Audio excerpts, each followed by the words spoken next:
TV news కి స్వాగతం. ములుగు జిల్లా గోవిందరావుపేట మండల కేంద్రంలోని ఎన్టీఆర్ కాలనీకి చెందిన దివ్యాంగుడు శనిగరపు నాగరాజుకు హోప్ ఫర్ స్పందన సంస్థ అండగా నిలిచింది. జూలై 22న ఈనాడు ప్రధాన సంచికలో సంకల్పం ముందు వైకల్యం ఓడింది అనే కథనానికి స్పందించిన స్వచ్ఛంద సంస్థ 1.50 లక్షలతో నాగరాజుకు రెగ్జిన్ వర్క్స్ దుకాణాన్ని గోవిందరావుపేటలోని ఏర్పాటు చేయించారు. లక్షతో షెడ్ నిర్మించి 50,000 పెట్టుబడితోటి రెగ్జిన్ షాప్ కి అవసరమైనటువంటి సామాగ్రి అందజేశారు. సంస్థ సమన్వయకర్త అరికెపూడి రఘు ఆధ్వర్యంలోని లీడ్ లైబ్రరీ వ్యవస్థాపకుడు కాసుల రవికుమార్ చేతుల మీదుగా ఈ దుకాణాన్ని ప్రారంభించారు. సంస్థ ఉపాధ్యక్షులు కోట లక్ష్మీ నరసింహం, సంస్థ సభ్యురాలు న్యూజెర్సీకి చెందినటువంటి ప్రియానా ముల్లం ఆర్థిక సహకారంతోనే ఏర్పాటు చేయించామని, నాగరాజ్ కు స్వయం ఉపాధి కల్పించాలనే సదుద్దేశంతోనే సంస్థ ముందుకొచ్చిందని ఈ సందర్భంగా రఘు హైదరాబాద్ కు చెందిన మేఘా రవీందర్ వీల్ చైర్ ను అందించగా దానిని కూడా అందజేశారు. ఇక తనకు సహకరించినటువంటి దాతలందరికీ నాగరాజు ఈ సందర్భంగా ధన్యవాదాలు తెలిపారు. ప్రారంభోత్సవంలో నాగరాజు కుటుంబ సభ్యులతోటి రఘు అరికాపూడి స్వచ్ఛంద సంస్థ వ్యవస్థాపకులు రఘు, కాసుల రవికుమార్, స్వచ్ఛంద సంస్థ ప్రతినిధులు దయ్యాల మహేష్, శీలం ఎల్లాగౌడు, మిట్టపల్లి వరుణ్ బాబు తదితరులు పాల్గొన్నారు. ఈరోజు ములుగు జిల్లా గోవిందరావుపేట గ్రామంలో ఉన్నాము. ఇక్కడ నాగరాజు అనేటువంటి ఒక వ్యక్తి సంకల్పం ముందు వైకల్యం ఓడిందంటూ ఈనాడు పేపర్లో జూలై 22వ తారీఖు వచ్చినటువంటి ఒక మానవీయ కథనం ఏదైతే ఉన్నదో అది ఒక రకంగా చాలా మందికి స్ఫూర్తిదాయకమైన కథనం. అది కాకపోతే దాంట్లో లోతుల్లోకి వెళ్ళినట్లయితే నాగరాజు యొక్క జీవితం అనేది ఇక్కడ ఉన్నటువంటి వాళ్ళ వికలాంగులు కాదు సకలాంగులకి ఒక స్ఫూర్తిదాయకమైనటువంటి నాగరాజు స్టోరీ. ఇది ఈనాడు పేపర్లో వచ్చిన తర్వాత రఘు అరికిపూడి సేవా ట్రస్ట్ తరపు నుంచి హైదరాబాద్ నుంచి మేము ఆ గ్రామానికి రావడం జరిగింది. గోవిందరావుపేట గ్రామానికి వచ్చిన తర్వాత వాళ్ళ యొక్క ఇంట్లోకి వెళ్ళి వాళ్ళ కుటుంబ సభ్యులందరినీ కూడా కలుసుకొని మాట్లాడిన తర్వాత పరిస్థితి ఏంటంటే చాలా గత 2 సంవత్సరాలుగా వాళ్ళకు ఉన్నటువంటి పాడి పరిశ్రమ అయితే గేదెలు అన్ని కూడా ఉండేవి, దాదాపుగా వ్యవసాయం చేసుకుంటూ ఉండేవారు. అవన్నీ కూడా కోల్పోయి ఈ యొక్క నాగరాజుని ఎట్లయినా సరే సేవ్ చేసుకోవాలా, ఎట్లయితే యాక్సిడెంట్ లో 2 కాళ్ళు పోగొట్టుకున్న వ్యక్తిని మనం కాపాడుకోవాలనే ఉద్దేశంతో ఆస్తులన్నింటినీ కూడా అమ్ముకొని కంప్లీట్ గా వాళ్ళు నాగరాజుని బ్రతికించుకున్న పరిస్థితి. మరి 2 సంవత్సరాలుగా నాగరాజు ఎలాంటి జీవనోపాధి లేకుండా గడుపుతున్న క్రమంలో ఇతను కూడా రకరకాలమైన చెడు ఆలోచనలు ఎన్నో వచ్చినాయి. ఏమైనప్పటికీ కూడా మనోధైర్యంతో ముందుకెళ్తూ తనకున్నటువంటి యొక్క చైతన్యంతో ఆటోని నడిపించుకోవడానికి కావాల్సినటువంటి అమ్మగారు పేరు చెప్పొద్దంటున్నారు కాబట్టి ఆమె యొక్క సంకల్పంతో లోన్ తీసుకొని లోన్ ద్వారా ఒక వెహికల్ ఆటోని సమర్పించుకున్నారు. వాళ్ళు ఆ ఆటో ద్వారా ఆటోని ఎలా నడిపించాలనేది 2 కాళ్ళు లేకపోయినప్పటికీ కానీ ఒక మంచి ఆలోచన విధానంతో ఆ బ్రేక్ సిస్టమ్ అంతా కూడా మార్చుకొని చేయటం. దాంట్లోనే వాళ్ళ మీ పేరు లావణ్య ఏంటంటే టైలింగ్ చేస్తుంటారు ఇంట్లో. ఆమెను చూసి ఆ రెగ్జిన్ ఎలా అయితే మన ఆటోలకి ఏవైతే రెగ్జిన్ వాడుతుంటారో దాన్ని ఎలా కుట్టాలి ఏంటి అనేది కూడా అది కూడా మిషన్ కావాలా, కానీ అది కూడా హ్యాండ్ బటన్ కింద దాన్ని మాడిఫై చేసుకొని అదే చైతన్యం అంటే అదే మనిషిలో ఒక మార్పు అనేది ఎలా ఉంటుందో తెలియదు. దైవం అలా ఆయనకి అలా మంచి ఆలోచన ఇచ్చున్నారు. అలా మిషన్ నడిపించుకుంటూ ఆ రెగ్జిన్ ఆటోలకు కావాల్సినటువంటి ఆ రెగ్జిన్ అన్ని కూడా చేసుకుంటూ జీవనోపాధి కొనసాగిస్తున్నటువంటి నాగరాజుకి ఈనాడు పేపర్లో వచ్చిన ఆర్టికల్ ద్వారా మేము పరిచయం కావడం జరిగింది. మేము వచ్చి ఆ రోజు ఇంట్లో చూసి పరిస్థితి ఏంటంటే నిజంగా చెప్పాలంటే ఇంట్లో తినడానికి కూడా ధాన్యాలు నిత్యావసర వస్తువులు కానీ ఏమీ లేని పరిస్థితి మేము చూసాం.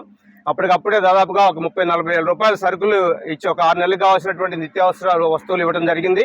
తర్వాత వాళ్ళు గతంలో ఏవైతే కోల్పోయారో గేదెలు ఏవైతే పాడి ఉండేదో అవి కనుక ఇవ్వగలిగితే కుటుంబంలో లావణ్య కానీ వాళ్ళ అమ్మగారు కుటుంబం పెద్ద కుటుంబము దాదాపు 8-9 మంది కుటుంబ సభ్యులు ఉన్నారు. కాబట్టి ఇమ్మీడియట్ గా మాకు ప్రవాస భారతీయులు ఎన్ఆర్ఐ ఉన్నారన్నమాట. ఆరికపూడి రవీంద్రను సుభాషిణి గారు వారికి ఈ యొక్క విషయాన్ని తెలియజేయటం దాదాపు 1,20,000 రూపాయలతోటి ఒక పాడి గేదెని అలానే ఒక ఆవు దూడని దాదాపు 1,20,000 తోటి సమకూర్చడం జరిగింది.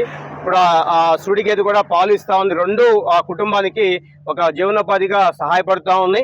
అంటే వాళ్ళ పూర్వ గతంలో నుంచి మళ్ళీ వాళ్ళు బయటకు వచ్చినారు. అమ్మగారు అయితే బాగా దుఃఖంతో ఆమె అసలు ఆ పశువులను చూసిన తర్వాత ఆమెకి దుఃఖం ఆగలేదు. ఎందుకంటే వెతుక్కుంటున్నాను అంటే మనుషులని కంటే కూడా పశువులు ప్రేమించేటువంటి కుటుంబం అది. అంత గొప్ప కుటుంబానికి సహకారం అందించింది.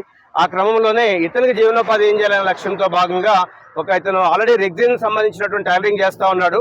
కాబట్టి ఇతనికి ఈ షాప్ పెట్టిస్తే బాగుంటుందని చెప్పేసి అతని యొక్క వివరాలని తెలుసుకొని మన ప్రవాస భారతీయులు అమెరికాలో ఉన్నటువంటి మన న్యూజెర్సీలో ఉన్నటువంటి హోపర్ స్పందన దాదాపుగా 2 తెలుగు రాష్ట్రాల్లో ఇప్పటివరకు 106 షాపులు ఇచ్చున్నారు. ఇది 107వ షాప్.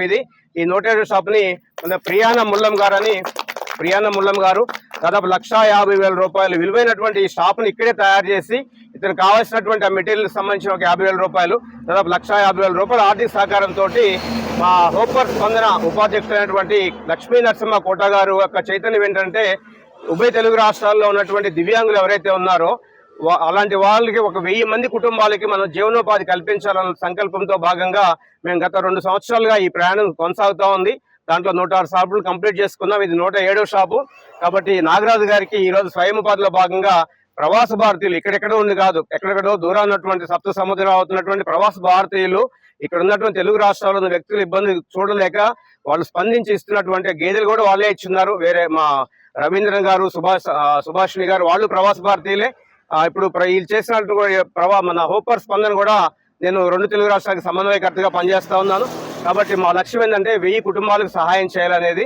దాంట్లో భాగంగా ఇది 107వ షాపు నాగరాజు ఈ షాప్ నడిపించుకుంటుంటా తప్పకుండా ఇతను అలానే కాకుండా ఈ కాలేజీలకి స్కూల్స్ కూడా ఇతను తీసుకెళ్ళాలనుకుంటా ఉన్నాం.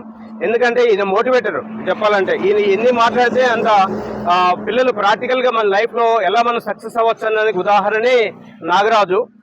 ఎన్నో ఆలోచనలు వచ్చినప్పటికీ అన్ని అధిగమించి అదే చెప్తున్నారు కదా ఏంటంటే సంకల్పం ముందు వైకల్యం ఓడింది అన్నట్టుగా ఇక్కడ ఉన్నటువంటి అన్ని అవయవాల పిల్లలు ఈ రోజు రకరకాల చెడు వ్యసనాలు బానిస అవుతా ఉన్నారు.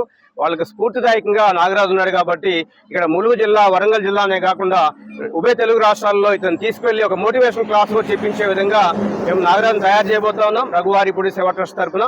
కాబట్టి రాజు వాళ్ళ కుటుంబంతో పాటుగా ఎంతో మంది విద్యార్థులకి స్ఫూర్తిదాయకమైనటువంటి వ్యక్తిగా తయారు కావాలని చెప్పి కోరుకుంటూ మరి ఈ రోజు ఈ కార్యక్రమానికి మరి ప్రారంభోత్సవం చేసినటువంటి మా యొక్క ఇంగ్లీష్ పండిట్ అలానే లీడ్స్ లైబ్రరీ మెయింటైన్ చేస్తూ ఎంతో దాదాపు 30 స్కూల్స్ కి లైబ్రరీ ఇచ్చినటువంటి మా కాసుల రవికుమార్ గారు ఇక్కడే ఉన్నారు. వారి చేతుల మీదుగా ఇక్కడ ఇనాగ్రేషన్ చేయడం జరిగింది. అలానే మన సోను సూద్ ఫౌండేషన్ ఏదైతే ఉందో వాళ్ళ యొక్క మన భానుప్రసాద్ వాళ్ళ నాన్నగారు కూడా ఇక్కడికి వచ్చి ఈ రోజు ఈ యొక్క మన నాగరాజు యొక్క షాప్ ప్రారంభోత్సవంలో వారి స్వహస్తాలతో కూడా ఈ యొక్క ప్రారంభోత్సవంలో భాగస్వామ్యం కావడం చాలా భాగ్యంగా భావిస్తా ఉన్నాం. రాబోయేటువంటి రోజుల్లో మన ఉభయ వరంగల్ జిల్లాలో ఇంకా ఎంతో మంది దివ్యాంగులు ఎవరైతే ఉన్నారో వాళ్ళందరికీ మేము సాయం చేయడానికి ముందున్నామని తెలియజేసుకుంటూ మరి నాగరాజు గారిని 2 సంవత్సరాలుగా కంటికి రెప్పలా కాపాడుతున్న కుటుంబ సభ్యులని మేము రఘువారిపూడి సేవా ట్రస్ట్ నుంచి అభినందిస్తూ రాబోయేటువంటి రోజుల్లో మీ జీవితాలు మరింత సుసంపన్నం కావాలని అలానే మీరు బాగా ఉన్నతంగా ఎదుగుతూ ఎవరైతే ఆపదలో ఉన్నారో వాళ్ళకు కూడా మీ వంతుగా మీరు కూడా కొంత సహకారం చేయగలిగినట్లయితే ఇక్కడ ఎవరైతే ఆర్థిక సహకారం అందించి మీకు షాపులు పెట్టి ఇచ్చినారో గేదెలు ఇచ్చినారో వాళ్ళకి నిజమైనటువంటి కృతజ్ఞత తెలియజేసినట్టుగా భావిస్తూ మరి అవకాశం ఇచ్చినటువంటి నాగరాజు కుటుంబం తెలియజేసుకుంటూ ముఖ్యంగా గ్రామీణ ప్రాంతాల్లో ఉన్నటువంటి మానవీయ కోణాలను వెలికి తీయడంలో ఈనాడు ప్రధాన